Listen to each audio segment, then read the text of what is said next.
It's better to have a clear image of yourself before you start trading at all.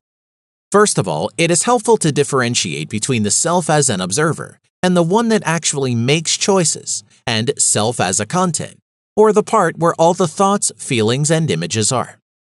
The self as an observer is awareness you have that is capable to notice unhelpful thought patterns or feelings that your mind contains. A message of the observing self is, I am the one noticing and acknowledging my thoughts. Still, I am not my thoughts. I am not the content of my mind, and it is possible for me to change my stance towards my thoughts. If I choose not to follow certain thoughts, I can do that. The second important thing about the observing self is the connection with values. The self as an observer is the one that chooses the values as directions in life. If we follow our values, we discover and lead a life that is meaningful and more fulfilled, contrary to us not respecting our chosen values.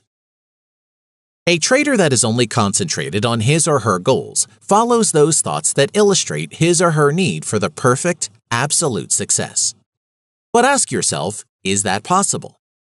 How real is it to live this life with no mistakes? To always perceive yourself as a winner? Is that kind of self-image reality-based, or is it fed by illusions regarding yourself? The higher you fly on such an inflated self-image, the more painful your fall will be. That goal-oriented and content-entangled facade can collapse quickly.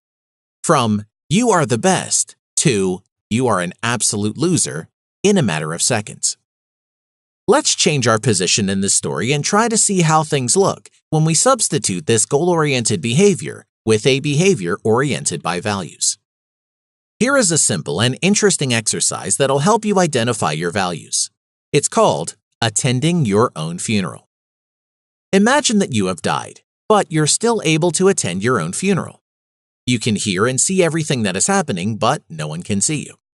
Take the time to imagine all the details, such as the place where the event takes place, the flowers used, and the people present.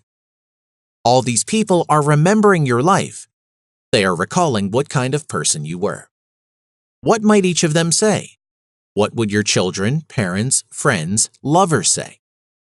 What qualities do they mention? What did they admire? What did you represent to them? Make notes about particular things each of them recall about you.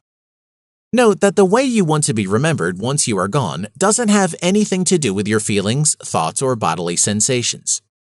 They will remember you by the values according to which you lived your life. Ask yourself, what kind of partner, husband, wife, would you like to be? What kind of parent or daughter, son, relative would you like to be?